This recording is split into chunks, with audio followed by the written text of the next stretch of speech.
Hey, it's Steve at the Galveston School of Cooking, and today I am making stuffed bell peppers. Oh my goodness. If you don't try any other of my recipes, try this one because it is wonderful. I start by browning about half a pound of ground beef, and while that's cooking, I prep my ingredients: red onion, garlic, tomatoes, and I prep the bell peppers by trimming away all of the membrane and the seeds. Now let's check on the ground beef, and it looks like it's doing very well. So I'm going to drain off the extra fat and add all of my ingredients. Make sure to get every one of them because they like to jump around. These pepper ingredients are a lively bunch. Stir this around until everything is warmed through and the onions are translucent. And now it's time to add my favorite sauce, Rao's homemade marinara. You've seen me use this before. You can pronounce all the ingredients and it's made the exact same way I would make it at home. After this simmers for 2 or 3 minutes, we are ready to stuff the peppers. So let's go back over to the island and start prepping our pan. Whenever possible, I spread out some aluminum foil because it makes cleanup so much easier. I stuff the peppers first with cheese. I think the cheese just helps hold things together better, but I'm probably completely wrong. Then I spoon in our meat sauce. I want to get as much sauce in there as I can, so I press it down and try to fill all the gaps. Once I'm satisfied that I've got as much in there as I can, they go into a 400-degree oven for about 15 minutes to cook the bell pepper. And now,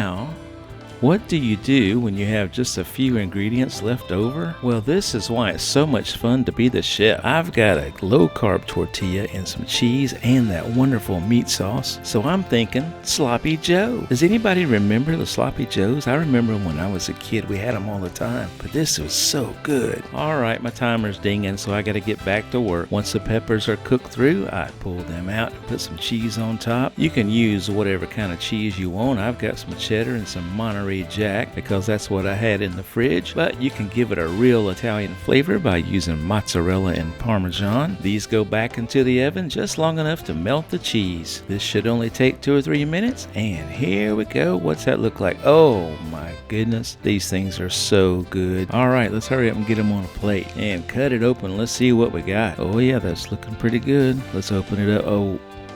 Oh, look at that cheese. Oh my goodness. Well, there you have it, my stuffed bell peppers. I hope you try this. It is so easy and they're so good and they're a little bit out of the ordinary. As always, thanks for watching. Thanks for subscribing. If you like the channel, please hit the subscribe button. I can't believe it, but we are north of 200 subscribers now. Thanks a lot, everybody. I really appreciate it. This is Steve at the Galveston School of Cooking, and I will see you next time.